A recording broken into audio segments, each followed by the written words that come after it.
欢迎电视机前的观众朋友走进天津卫视的大型情感节目《爱情保卫战》。我们来看看今天请到的几位爱情导师是谁？他们是爱情导师莎娜老师，欢迎；爱情导师陆琪老师，欢迎；爱情导师张磊老师，欢迎；爱情导师辛唐米娜老师，欢迎。接下来的时间，我们了解一下这对的基本情况。各位请看。我们在一起1年了，在一起的时候呢，他总是玩消失，老是找不到人，还总是在半夜，而且不顾在哪儿跟谁在一起，每次都得大动干戈，就差敲锣打鼓了。他能不能考虑我的感受和我朋友的感受？我为啥总消失？还不是因为他越来越不在乎我。他哥们儿叫他做啥他都去，答应我的事儿一件也不做。我一说的还和我俩理直气壮的，我太心累了。不知道他怎么能更关心我一点。我觉得他越来越任性了，然后还无理取闹，总是跟我耍脾气，一言不合就跑，找打仗吗？这不，他这样总是闹，总是跑，让我心态都崩了，不知道该咋整了。有请这对情侣，有请。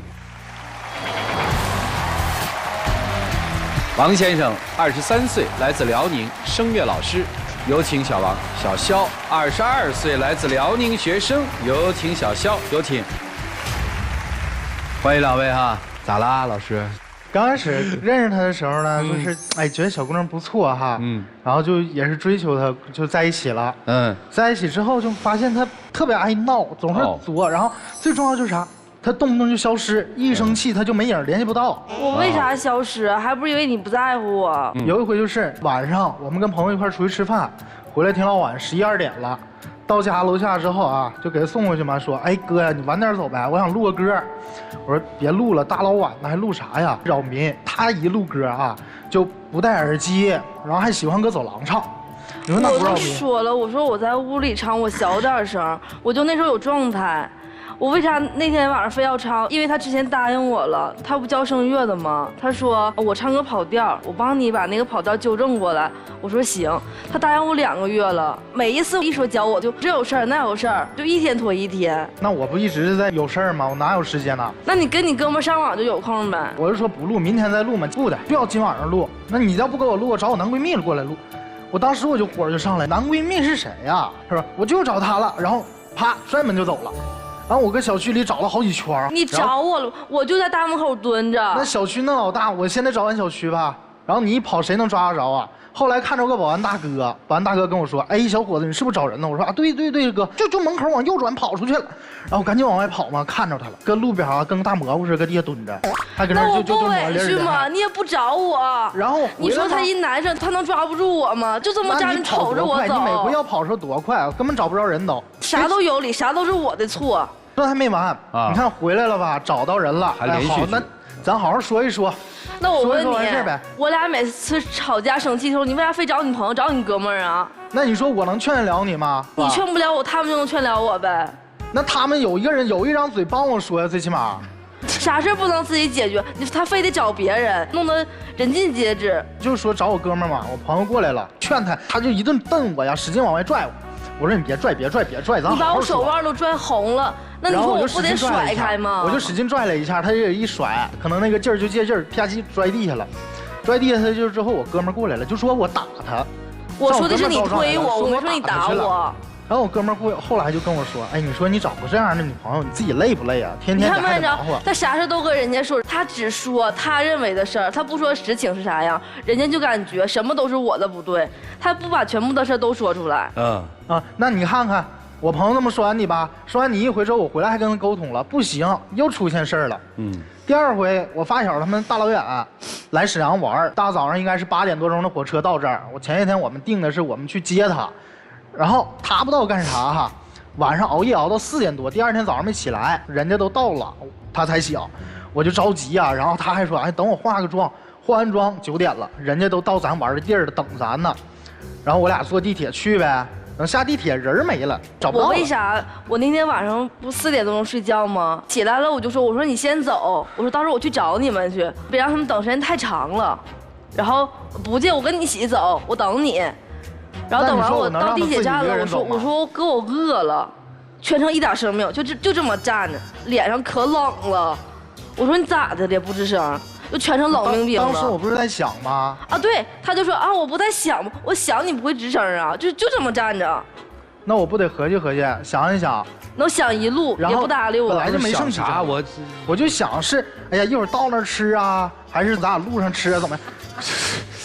哎呦，我的妈呀，真是，这倒像是年轻人谈恋爱嘛，就是各种作嘛。我不是说你作啊，这小子也好不到哪儿去。来，还作过啥？这事儿还没完呢啊！你说，哎，走了，对吧？地铁就找不着了。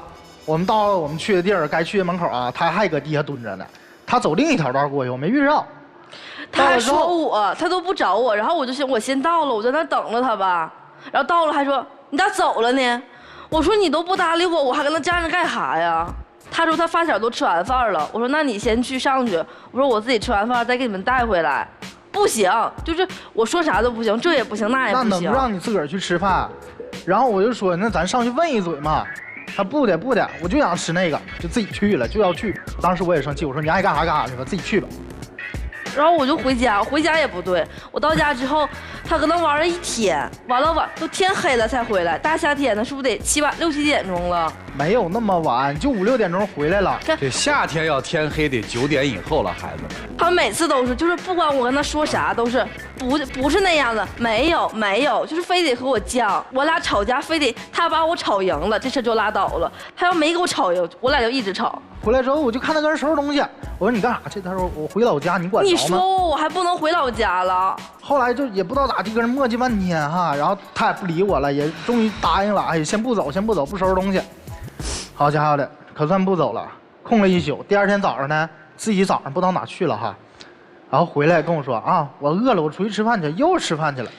当时我就合计，行，你吃吧，你想咋地就咋地吧，我顺着你来。这事也就这么慢慢他把啥事都推我身上，就是在我心里，他发小、他朋友永远会比我重要。就是他朋友发小第一，他家狗第二，我就得往后顺。还有一次我从家回来，在车站等他，我都到车站了，他说好接我，然后那我是不他就给我打电话说那个我去不了，我得等会儿才能去。我朋友的那个什么电瓶什么坏了，我得去帮他去。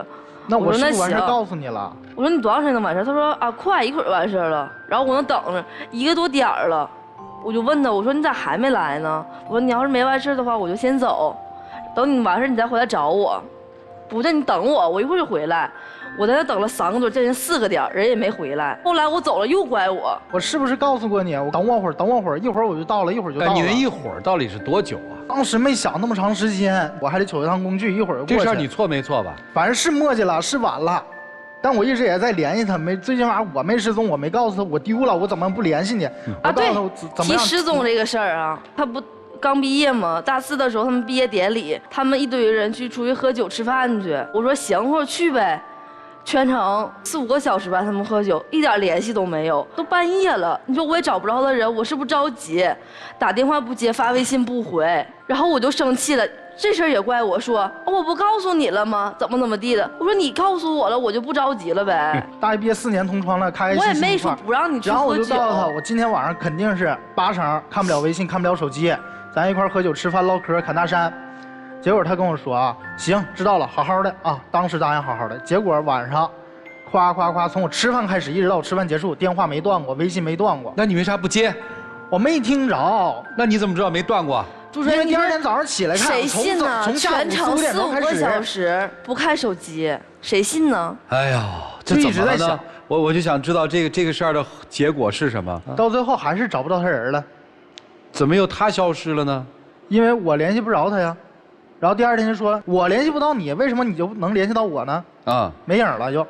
然后后来哈，我找的同学，找到她闺蜜，可算找着了。任大姐搁寝室睡呼哈的呢。你每次我俩吵架生气的时候，你都需要找身边的人，都需要跟身边的人说一大圈，把咱俩事都说出完，你就得劲，你就高兴了。那你像我不找着他们，我能找着你吗？每回我打电话你接，那不就找不着他们了吗？每回也不接。没事就找我闺蜜告状。对，你现在就会告状，然后什么？我告诉你，我让你和他们认识，不是让你监视我的，是让你和他们成为朋友。你说你老用他们监视我干啥呀？那我找不着你，我肯定就得找他们了。就这件事还是后来找人家还怼人家。谁怼谁啊？她怼我闺蜜。怼她闺蜜咋回事？就平时我们跟她一起玩都是，然后哈，她闺蜜有时候就做那事儿贼小孩儿，吃个面条，稀溜稀溜的搁那儿。我就说你别这样不好，她又说我属于她闺蜜了，怎么样怎么样的。后来还有一回就是我跟我朋友吃饭一块儿打电话，咱们，她闺蜜就搁旁边插话溜缝儿。他俩不认识吗？不是他吱声了吗？那我这边不说正经事儿呢吗？你说你手机外放，不所有人全都能听着吗？那我自己说正经事儿就该外放。那你为啥外放啊？那我吃饭我俩手都站着，我不外放。就发生了什么吧？就她总是怼我，在就是闺蜜这件事上，然后还总是说我怼她闺蜜。你说正常喝汤不都有点声音吗？然后他就说那个，我跟你讲。什么人吃饭那个有声儿，只有乞丐吃饭才有声儿。我说你怎么那么说话呢？我在你朋友面前说，我说你朋友你不开心，你说我朋友我就开心吗？我是不是跟你闺蜜问过一回，就是我这么怼你愿意不？她说反正虽说怼我不愿意，但是你说的没错，确实我做错了。这是她闺蜜原话。行，听懂了吧？男生永远是有理的嘛，女生永远是委屈的嘛。女生解决问题的方式永远是跑嘛，男生解决问题的方式永远是惹怒了然后去找嘛。下面有一个重要的事，你不是说闺蜜的事儿，他们好像还采访到了闺蜜，我们听听闺蜜怎么评价她嘛，来听一下。他俩在一起蛮久，有时候其实感觉她男朋友对她有时候挺不上心的。我记得有一次蛮严重的，就是他俩那个在一起100天的时候，潇潇这边给我发视频，然后就挺开心的，然后在那边化妆，然后还帮她选衣服什么的。然后挂视频之后，过了一会儿，就一个电话过来，就到我家了，然后说那个男朋友放她鸽子了，哭得可委屈了。那你怎么看他们俩一生气，这个潇潇就玩消失这个事儿呢？两个人吵架肯定最重要的是沟通，然后他每次就玩消失，就是也没有办法沟通，也没有办法解决问题，要不然就是肯定下次还会发生这种事情，然后就是做这种无用功就没有啥用。听完啥感觉？她闺蜜都说她玩消失总是不对，然后她还总消失。她说没说你不在乎？你怎么就听一半呢？我就想知道这个，我看他们俩怎么怼这一段啊。刚才女生说了一段话啊，我就在想，就说她的哥们儿是第一，狗是第二，反正我就排在最后。你总是会觉得说，在你的心里面，这个男人没有把你放在一个重要的位置上，是这意思吧？他对我好的时候是有好的时候，可是我就感觉他不在，有的时候不在乎我。你刚才说的那些，我就觉得是一个拌嘴吵架啊。那你指的这个具体的不在乎是指什么？就是录歌不帮你录了叫不在乎，对吧？不是，是他答应我好多事儿，他不做啊，就是或者是一推再推，推到后来不能再推的时候，他才会做。那不一件一件都在做呢吗？你看看，我每次说的他都有道理。我要是不消失，他就会一直这样。我每次跟他吵架，你跟他好好说不通，你要跟他好好说，他就是有一大堆道理等着你，跟你掰扯到我输了，我说我错了，这事就拉倒了。那本来就是你这件事做的不对嘛。他什么事儿做的不对？你就像毕业之后我上班工作，我天天忙的就是早上8点多上班，一直到晚上9、10点钟下班，然后回来之后他还想让我陪他出去，我到时候我一点累劲儿都没有了都。不是你什么工作呀？老师，有时候就周6、周天课都排得满当当的。那不就一周两天是这样的吗？有时候平常也有，因为我还有其他的学生，我还在外面跑。你要是幼教的话，小朋友白天都得上课呀。不止，因为是周6、周天是全天，我蹲在这儿不动的。是啊，我就说1到5啊。1到5我白天是从早上到晚上也是有别的课的，就是属于像一些其他高考的学生补习乐理之类的这些东西，我也是带的。行，当你就是忙吧，1周7天，天天忙，怎么了？然后晚上回来了，就是说那个要出去溜达，我说我今天太累了，咱过2天我休息的时候再溜达。你没有休息啊？有啊，我周1是休息的。哦，还有一天是休息。我周1还上课呢。接着说。我说等我休息再去呗。他说不，我就想今天去，你不去怎么样的，就也是因为这事拌嘴又跑了。还说我有时间就是那个跟别的女老师去那个什么，去聊微信去，然后我还给他解释过。是不是跟你解释过那个？哼，那解释的可好了，我俩就是同事关系，没有别的。你家同事晚上11、2点找你啊？那不是也得安排课件啊？白天说不完呗，非得晚上下班了说。白天课一直在那么多，都顺上了的。就没有休息时间，对你全天都是最忙的，就你最忙，然后没有时间，只能等晚上的呗。那剩下的时间只有在课余之后，我才有时间跟他一起商量第2天上课的课件啊。每次说你都有理，我就不信你全天能一点空都没有。那本来就是嘛。今天来的目的是什么呀？想让他改一改，别这样了。让他改什么呀？就是能多在乎我一点，别老把我放在顺位上，一顺到底。你觉得他在乎你吗？他有的时候还是就在乎。你今天讲的所有事情，有一件是他在乎你的吗？他有，就像我大4出来住了嘛，他还会天天不管我多早的课，都会天天送我上学，然后还会给我做饭，就照顾我一些事儿。但就气我的时候是太气人了。你来是干啥的呀？我就想让他别老一生气就跑，找不着人。你们俩谈了多久？1年。谈了1年，这种状态有多久了？2个月。那发生了什么呢？以前不都挺好的吗？我也不知道啊。他之前就是一些小事儿，就像我说的，他老是承诺完之后不做，或者做的晚，就一点点累积，一点点累积，就整现在这样。所以你们的朋友怎么看待你们俩呢？你的朋友是说这么作的女孩分了得了，对吧？对。你的闺蜜那个话的意思，我听也有这意思。那干嘛不分呢？可是他对我好的时候也没听出他怎么对你好啊？就是一些小事，特别特别小的事。你们吵架不也这些小事儿吗？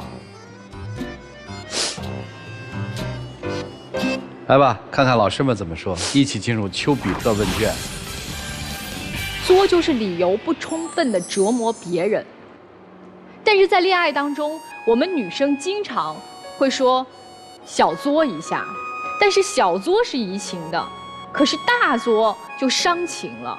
但是男生呢，他们总觉得你这么作没意义，但他们不明白女生为什么要作，作是为了引起你们的重视。他为什么一直玩消失？他玩消失就是觉得我只有消失了，你才会对我足够重视，我才能够在你那里享受到第1位的感觉。所以你要想让他不玩消失很简单，你对他重视起来。但翻回来我要说你，凭什么你在他那儿就必须永远是第1位的呢？凭什么他的世界里面永远要把你的事情放在最重要的位置呢？他没有自己的人生和工作吗？为什么答应了给你录音，如果不录的话就不行呢？在恋爱当中，我们是想要成为对方心中的独特的那个人，唯一的那个人，不可替代的那个人。但是在这个世界当中，你只是其中一环。如果你事事都揪着自己要当那个第1位的话，那你这段恋爱一定谈不下去的。你要明白，消失这种手段呀，你用多了会遭到男人非常非常的反感。他第1次找你，你试试他后来会找你吗？当有一天你发现，我天哪，我玩消失你居然都不担心我，不担心我会不会出现危险的时候，那你就彻底心寒了。但是不是因为他不担心你，而是因为他知道这是你的套路和手段。所以别傻到天真到那种觉得我只要一消失就能够在他心里面引起一段时间的在乎和重视，那之后呢？之后怎么办？所以我给女生的建议就是，不要事事争第1，不要争做他心中的那个太阳，不要把爱情当作生活当中的唯一，因为他现在步入社会了，你们2个人关系出现问题，肯定很大的原因是在于他步入社会之后，你突然感觉到自己不如以前在他心里面足够重视了，因为他有更多的事情要忙了呀。虽然他没有那么忙，当你开始工作的时候，你也会发现你的生活、你的世界发生了翻天覆地的变化，你可能也没那么多的时间去玩消失了。所以2个人先都成长吧，先学会做一个大人，再去做大人该做的事情，谈恋爱，好吗？谢谢。谢谢珊娜老师，陆琪老师。21、22岁谈恋爱，谈着谈着，怎么人都老了感觉？因为你们在这段爱情里面在消耗自己，你们是这段爱情的消耗品，是不是？你一次次跑的时候，我知道你很难受，因为你无能为力嘛，你不知道该做什么，你吵都吵不过他。说又说不过他，是吧？你要的东西他又给不了你，怎么办呢？你只能跑嘛。你也是嘛。我相信你对他是有爱的，但是你不知道该怎么表达这件事情。就是我对你是有爱的，但你确实不能是唯一，你就真的不能是唯一。这句话你说不出口，对不对？你们两个在这段爱情里面被消耗了，你们的时间、你们的能量、你们所有的美好，在这段爱情里面慢慢的被消耗。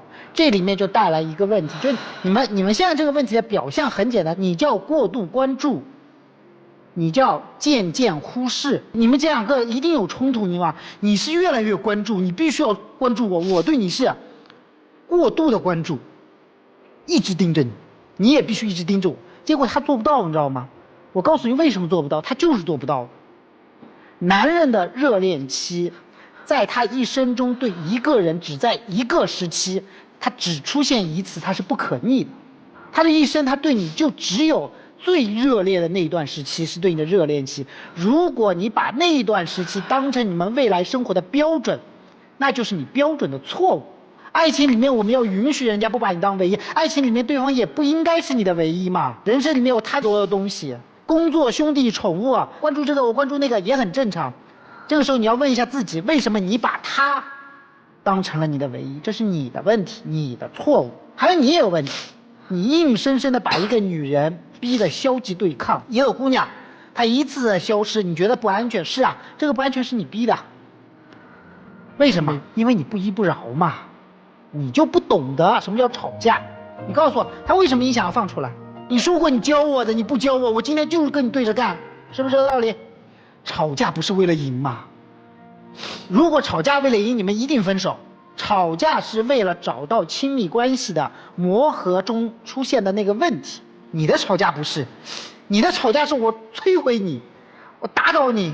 我能够承认一个男人热恋期可以过去，我也可以承认一个男人，你说我爱一个人，但是我工作也很重要，我都可以承认。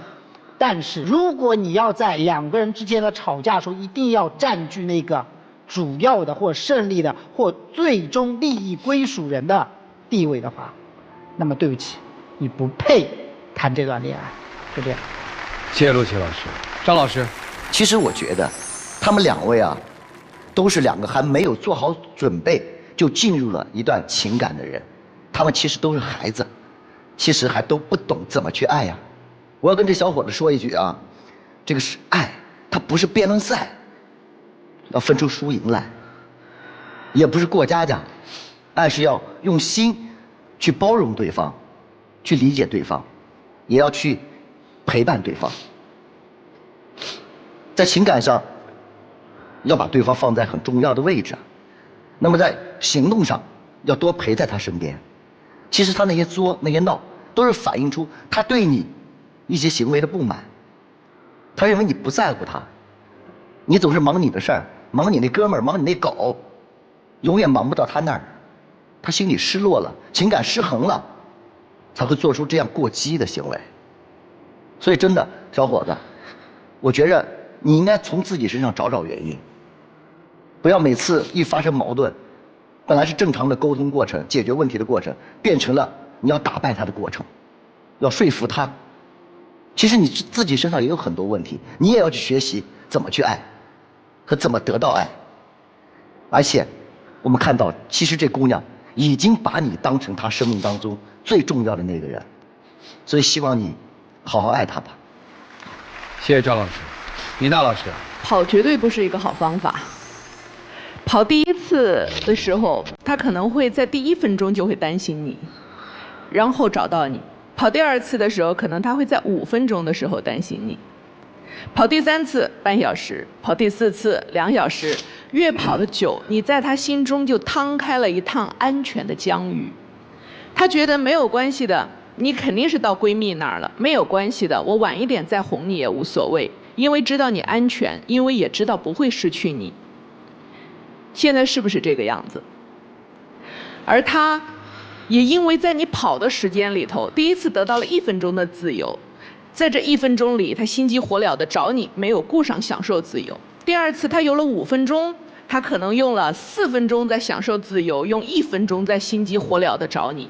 慢慢的，你走1天或者走个几个小时吧，他用1分钟找你，用其他的时间享受一个人的自由，他会习惯你不在身边的。你明白这个吗？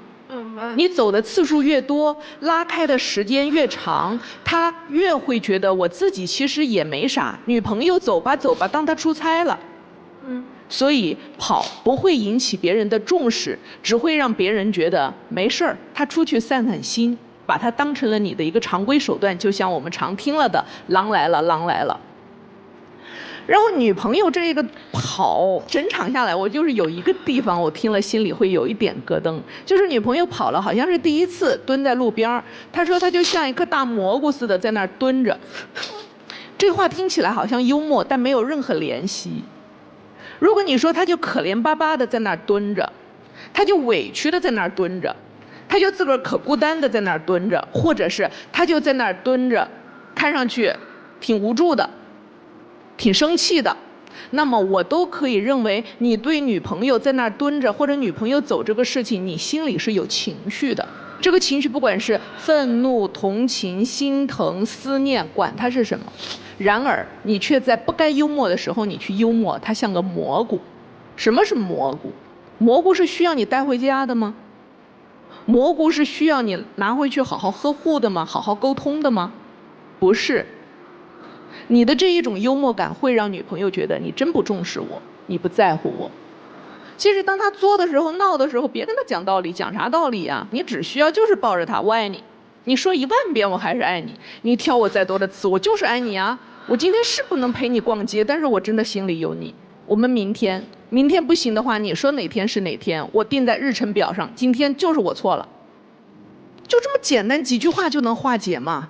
能抱的时候就别让他松手，能亲他的时候就别让他发牢骚，这事儿就解决了。你干嘛一定要坐在那儿跟他掰扯谁对谁错，谁成熟谁不成熟，谁懂事儿谁不懂事儿？两个人的事儿其实都没啥大事儿。女朋友就是希望你多爱她一点，而你也一定不嫌她，你也很爱她，否则你也不会每跑一次你都在后头找一次，对吧？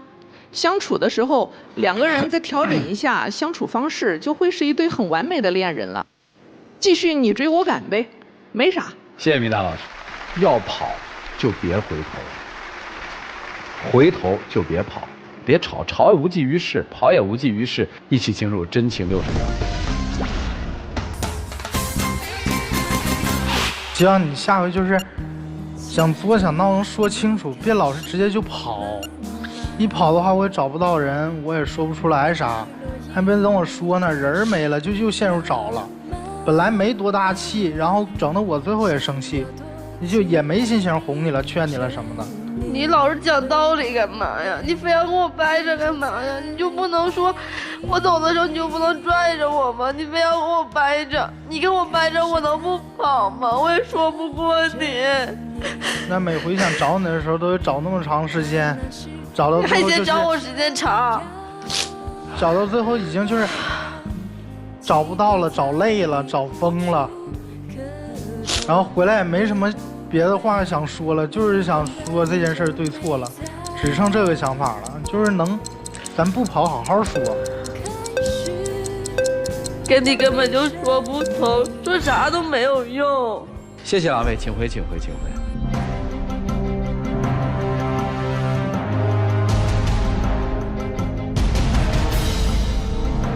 来，请关门。电视机前的观众朋友，我们节目组的唯一官方报名热线是0223606301，有情感困惑的观众朋友可以来电报名，不收取任何的费用，小心被骗。看看他们自己的选择，请开门。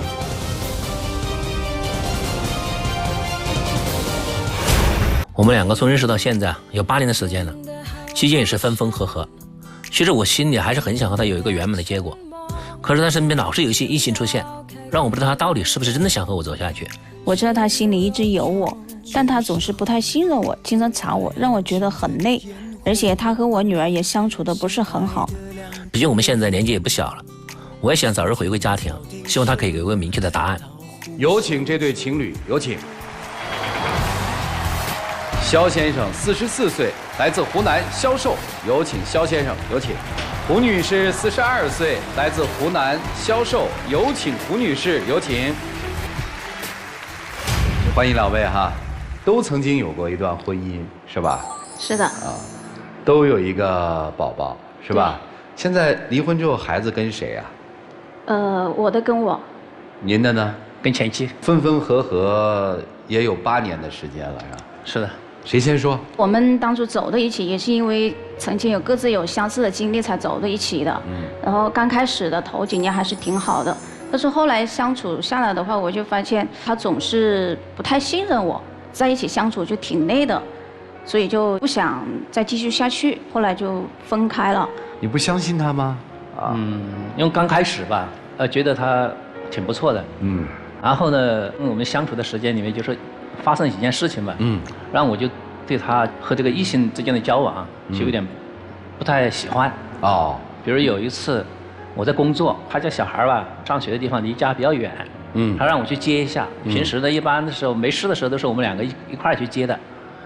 那天我就有事，他就威胁我说，如果你今天不去，我就叫别的男人去。当时我就没太当回事，我觉得可能是跟我开玩笑吧。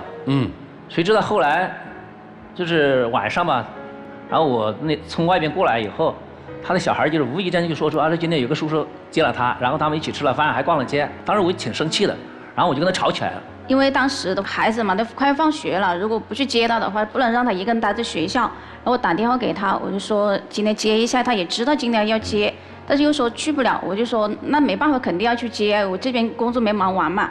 然后我就让我一个朋友去的，因为这个朋友跟我关系也挺好的，因为他也知道我的一个个人情况嘛，所以他就帮我接了。接完以后呢，然后本来就是饭点了，我们就一起吃了一顿饭。因为我跟这个朋友之间是很磊落的，他的爱人啊这些我们都认识，都关系都挺好。我就觉得这个也没必要去过多的去讲。然后后面他就是误会我的时候，我都跟他解释过了，但是他就还是不相信。所以我就觉得挺恼火的。我说2个人在一起，我都跟你解释过了。但是你可以回家的时候，你可以告诉我，对不对？你回家以后也没告诉我，如果不是小孩非争说出来的话，我都不知道这回事。因为我是觉得事情已经解决，孩子也接回来，其他东西我就不用多讲了。我也没有去埋怨你没去接孩子，所以我就没有太把它当回事。所以在这儿我有2个点想问一下啊。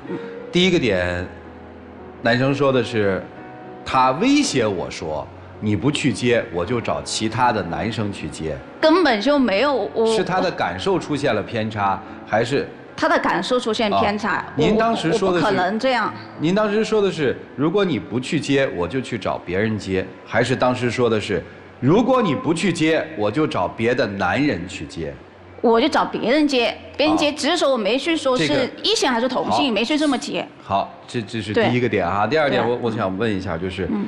您当时为什么不自己去接呢？因为我在忙工作嘛，事情没忙完，没办法赶过去。好，你当时也在忙工作是吗？对对，正好那个时候反正撞档了，所以你觉得他是不信任你，是的，对吧？是的。你觉得你被威胁了，是这意思吧？对，就是这个话听在他耳朵里，就是说我好像像一个预备队一样，如果我冲不上去的话。预备队就会冲上去，对女生来说没啥呀，对吧？我找一朋友接一下啊。对，这是第一个事儿哈。对。第二个事儿是什么事儿，先生？有一次我不是从外面出差回来嘛，回来以后我觉得我们应该是庆祝一下，对不对？我就约他一起吃晚饭。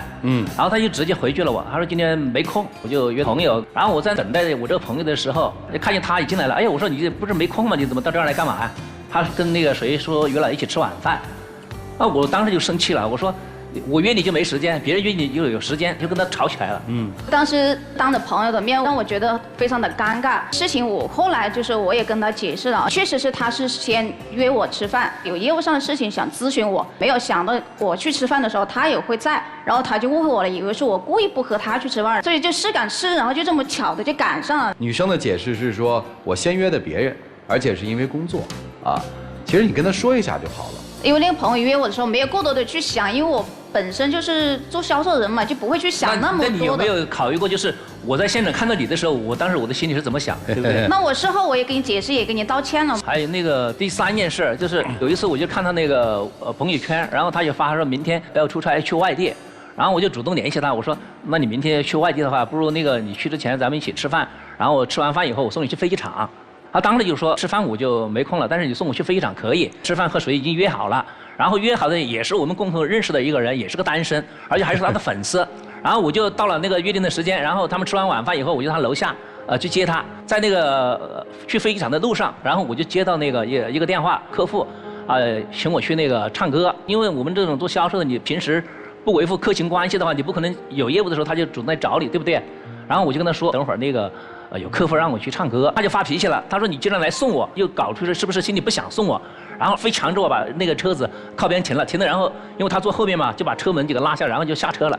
因为当时那个车又比较堵，那我的车子又不能在那个原地停得太久，然后他就把那个行李箱拿下去，我就只能走。后来以后，那个我就打电话给他，然后他就不接我电话了。这个事情当时确实让我挺生气的，因为是他提出来要去送我的，他一上车就跟我讲话就有点阴阳怪气的，就觉得我又跟其他的异性去吃饭去了，好像就那种感觉。才走没一会儿，然后他就跟我讲说那边要去唱 K， 那我就觉得你既然是说你心里有我，不要跟我说这个事情。这么一说的话，让我心里就很不舒服，因为本身像我们都是离异嘛，然后身边的就是离异的朋友也挺多的。我感觉我就是你这个备胎，因为他的粉丝也比较多。然后你看粉丝是什么？就是喜欢他的人是吧？喜欢他的人挺多的，因为他确实来说，在我们这个圈内来说啊，还是比较优秀的。你们是什么圈啊？就是怎么说，我们一个单身的圈吧，其实也是经常在一起那个搞活动。所以他一上车的话，就跟我讲话就阴阳怪气的，我就觉得心里很不舒服。那么之后您就下车了。对，然后你们俩因为怎么处理这件事儿呢？后来我走的时候，他也没给我打个电话什么的，我就心里很生气。你把我的手机拉黑了，微信也删了，我也联系不上你，对不对？那是够后了。好，这个事实不重要了，重要的是这件事情最后的处理结果是什么？是说陷入了冷战，还是说又和好了，还是说分手了？没有，我们就没联系了。几个月以后，然后我就听朋友说他又找了。那怎么又走在一起了呢？因为有共同的这个社交圈子，有时候又碰到了。碰了以后发现他还是单身，是吧？然后我这边呢接触的也不是说很理想，因为毕竟我们认识这么久，对吧？感情肯定是有，心底头对他还是比较认可的，只不过有时候觉得他在这种跟异性的交往，在处理方式上让我很不舒服。我想，如果说你在这方面有所改观的话，我觉得我们还是能走到一起的。您那个时候跟那个女朋友分手了吗？也没怎么联系。然后又重新追还是怎么了？又重新开始。我就觉得确实是有这么多年啊，我就觉得就是之前发生这些事情啊，让我觉得心里面就是还是有一些梗的，我就怕他还是会怀疑我。就算你说的就是有异性喜欢我，这也不是我的错啊，对吧？但是我和他们都还是保持了距离啊。这样的分手你们分过几回啊？在这8年期间，彻底的分手就这一次，但是期间就是说闹别扭、闹矛盾的之间可能有1个月啊。所以今天先生来说，既然我们在一起了，对吧？那好，我希望娶你，是这意思吧？是的。但是您现在心里觉得有一些不踏实的部分。刚才说了，第一个不踏实就是对，还有一个就是你不相信我。第二个是什么呢？对，然后现在的话，因为他是孩子跟前妻嘛，他没带孩子，但是我是带了孩子的。我一个女儿今年有12岁了，进入叛逆期了，情绪上面有时候就会有一些排斥或者什么之类的。那我就觉得他既然就是想走进我们的生活的话，那你就要好好跟我的女儿相处。我记得有一次就是我在外面办事，我就委托了我说你今天晚上就辅导一下孩子的作业，我可能会回来的晚一点。结果我刚好在跟客户谈事的时候，然后我女儿就打电话给我，生气就说不要跟他在一起。女儿为什么说不让你跟他在一起呢？那天的话是这样的，因为他那个小孩不做作业，饭也不吃，澡也不洗，到了11点钟还在那玩手机。你说我该管还是不该管？然后我就把手机拿了，我说你赶快做作业，要么就洗澡，要么就睡觉。他就跟我发生矛盾，不能听他一面之词，是吧？我觉得孩子叛逆期的时候本身就跟父母之间的话，那我换一个问法吧。如果没有这个男朋友的话，你那天要出去应酬，这个12岁的女儿你怎么安排？就是自己在家了。既然想要跟孩子相处好的话，那么就肯定平常多给他一些关爱和陪伴嘛。然后有一次我们约好了周末一起去爬山，结果头天晚上他就和朋友出去打麻将，凌晨4、5点才回来，没精神嘛，然后就睡觉，然后就没陪我们去了，然后就我们自己去了。那我就觉得也挺伤心的，我就觉得你没把我们就是放在心上面。这相当于是觉得这个男人可能还没有做好融入你们家的准备。你第一个考虑的是跟你女儿的关系，对吧？对。那第二个，他对你怎么样呢？我们俩做销售的话，平常其实时间都还是有的。我就觉得谁有时候在家里时间多一点，然后谁可以就是家里这些家务啊事情啊可以多承担一点。而且我喜欢这种家庭氛围啊，比如说做饭。然后你觉得你做的饭不好吃没关系，我可以炒菜什么，但是我就希望就是你不要在边上干等着，然后你可以给我打下手啊，2个人一起在厨房这样子其乐融融的多好。做饭我又不是没给你做过，对吧？买菜我也买过，只不过是说吃食和做的不多而已。但是你要坚持啊，你不能就说哎我今天做一次就算了，我就是做过啊。这如果说这样就是组建一个家庭，那就是共同的家呀，那一起要去共同的经营啊，对不对？如果哪天你是直接告诉我，你说哎今天不想做饭。那是不是我自己会主动去做饭？但是我又不知道你今天是想做还是不想做，你没明确告诉我了，你可以告诉我。那这些事情还什么事情都得我来告诉你的话，我干嘛呀？然后你跟异性去吃饭，啊，我也不要不管不问。那一说的话，你这就说过了不？我问一句啊，您是想娶人家对吧？对。你为什么要娶她呢？因为我觉得他的人确实挺优秀的，然后对我呢好起来的时候对我还是特好，就是对我不好的时候就是那脾气一来了以后也是挺难看的。那就说白了是他脾气不好，其他的都好。那吵架的时候能有好脾气吗？好，您现在来啊，是说我不想跟他处下去了，还是说他现在提出了结婚的这个要求，让我不知道怎么办了？是哪一种？对我还是有些犹豫。如果在谈恋爱是没问题的，是吧？如果还是这样怀疑我的话，那也谈不了。啊，明白了。所以你认为你们到了要结婚的阶段了，对吧？对。你可能认为现在观察一下才是更好的时期。对。两个人的这个时间是错位的。对。接下来的时间我们就留给老师们啊，一起进入丘比特问卷。爱情当中的这种爱啊，是一种偏爱。偏爱是什么呢？弱水三千，我只取一瓢饮；世人万千，我唯独珍惜你。但在我看来，胡女士对肖先生的这种爱啊，是弱水三千，你只是我其中一瓢；世人万千，我唯独不珍惜你。我觉得他不是备胎。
没爱懂，你知道吗？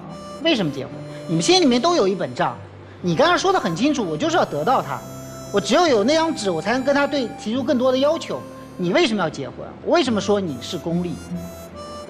功利不是错，我没有说我们爱情和婚姻就不能有功利。你心里面也是有一本账的，我需要女儿得到什么样的照顾，我需要这个男人做什么样的东西。但是你忘了一件事情，你们两个人都忘了一件事情，我们对于婚姻选择婚姻有一个非常重要的标准，就是对于未来生活的期许。你们对于未来生活的蓝图是怎么样的？将来的生活应该是一个什么样的生活？你们在整个描述的过程之中，只有你对我好不好，你对我女儿好不好，你对于家庭的贡献是多少，并没有任何你们真正对于生活的这种期许。所以你在判断婚姻这段婚姻对不对，这个人对不对的时候，你必须要判断一件事情，就是我希望我将来的生活，未来10年、20年，女儿不在身边的那个20年、30年的生活，它是一个什么样的？而这样的生活，这个人有没有能力参与进来？他有没有能力来支撑我这样的生活？我个人认为，爱情和婚姻，尤其是重组家庭的婚姻，是需要有一些功利的，不是说完全不需要，但是不能太功利。也就是说，功利它不是一个绝对的指标，它只是一个部分的指标。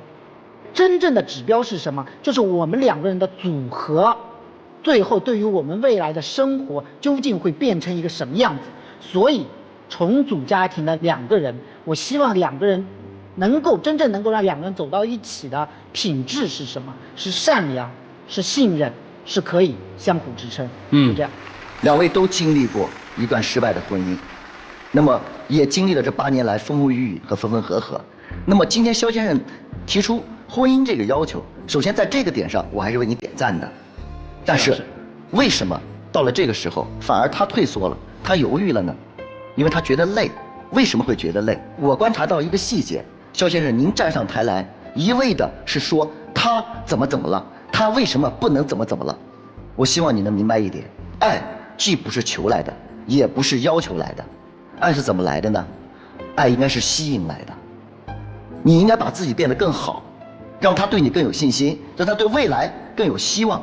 您说对不对？还有呢，其实你们的问题，至少在台上我没有听到太严重的问题，但是呢，很多问题都在细节上。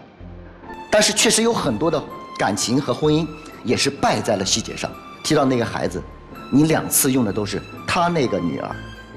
你们在一起已经生活了8年的时间，应该说这个孩子从很小的时候就知道您这个准父亲的存在。是的，我觉得如果你真的爱他，那就应该去爱他的女儿，去把他的女儿当成自己的女儿。从今以后再提到这个孩子，请您换一种说法，咱们的女儿，好吗？好，谢老师。别的我也不多说了，现场做一首打油诗送给你们。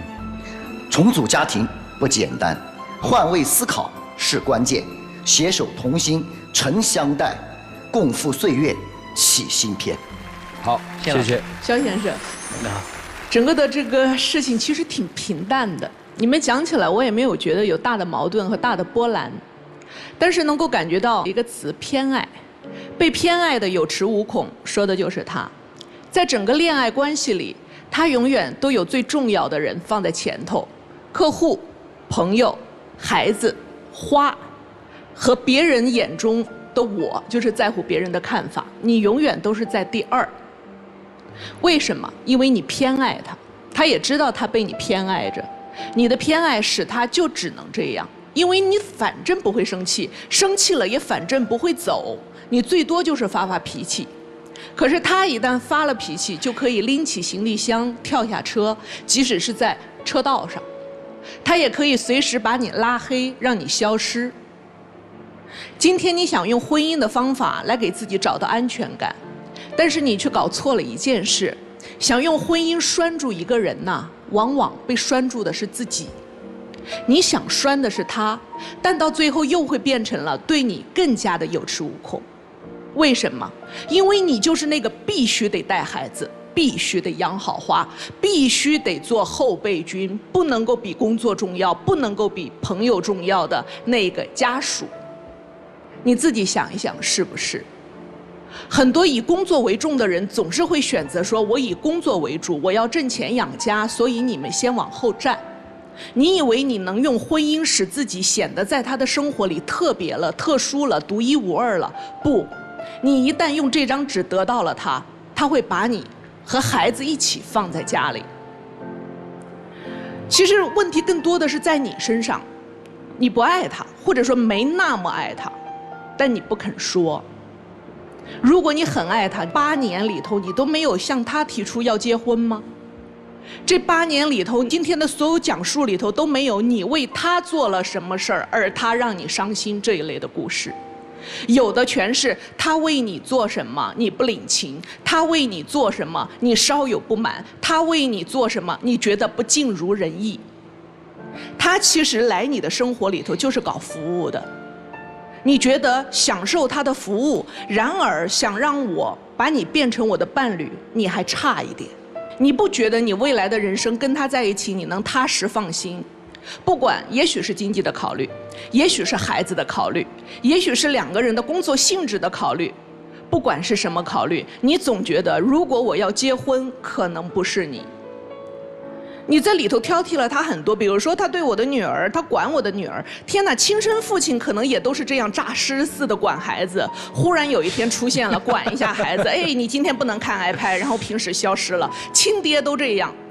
你就别说是这样的一个被你留在家里名不正言不顺的一个叔叔，如果你觉得他不是你未来想找的那一个老公，或者你说我觉得我此刻就是不想结婚，你就应该明白的跟人家说清楚，而不是吊着人家，而不是挑剔他说我不嫁给你是因为你不信任我，我不嫁给你是因为你在不该管孩子的时候管孩子，在还该管孩子的时候你不管孩子。您想想您自己想要的是什么吧。他很清楚他想要的是什么，他也在尽力，他的明显错误并不多，问题在您。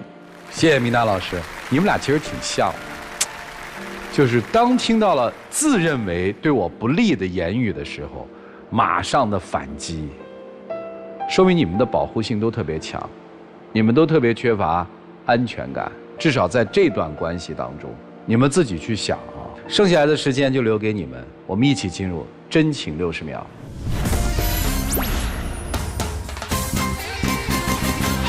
从2012年到今天，我们认识这么长时间，其实你的好和对我的不好，我都很清楚。其实你目前所认为的障碍，是吧？就是我们家小孩的问题。其实小孩，你也知道他是叛逆期，平时你不在的时候，他跟我相处是挺好的。只不过你在的时候，可能觉得你在旁边，然后对母亲的一种依赖，可能在某些方面对我的做法就是一种抵触的思想。然后在经济上，你在经济上我们认识这么久，你从来也没有提过什么要求，对吧？然后你好起来的时候对我确实挺好的，所以我觉得我们之间不存在什么障碍。以前是因为要生小孩的事情，现在我不考虑生小孩了，所以说我们之间走在一起的障碍，2个障碍，是吧？一个小孩的障碍和一个不生小孩的障碍都不存在了。所以说我希望你嫁给我。我知道你心里一直有我，然后这么些年要不是你坚持的话，可能也走不到现在。但是我还是要考虑一下。时间到哈，这么大的事儿都没讲啊。就曾经最大的冲突是在这儿啊，是要不要孩子的问题啊。谢谢2位，来请回，请回，谢谢你们。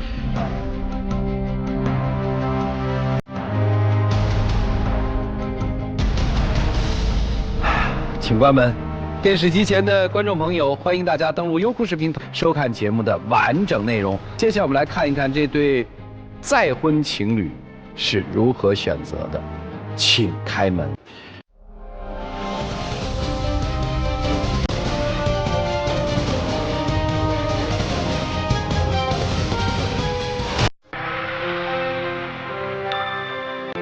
有网友提问说，我和女友相识表白的时候，他坦白说他有过一段很短的婚史，领证了，但是没有办婚宴，没有一起生活。因为呢，男方领证之后的争吵、辱骂等一些过分的表现，他选择起诉离婚。我并不很介意，但是面临婚姻，我在考虑是否要和父母说。我更倾向于隐瞒，这样对吗？隐瞒还是不隐瞒，你要想好一个后果，那就是如果父母知道了之后，你们是否有能力去承担这样的一个责任？因为你们两个人如果是在婚后再去向父母坦白这件事情，或者父母自己发现了这是你们的一个秘密的话，那到那个时候，父母有可能会认为是你的妻子胁迫你跟你结婚，或者说把所有的问题全都怪罪在你的妻子身上，那到时候你就有口难辩了。所以想清楚，如果被发现之后，你要怎么解决这个问题。也感谢电视机前观众朋友的收看和陪伴，我们下期节目再见，谢谢大家。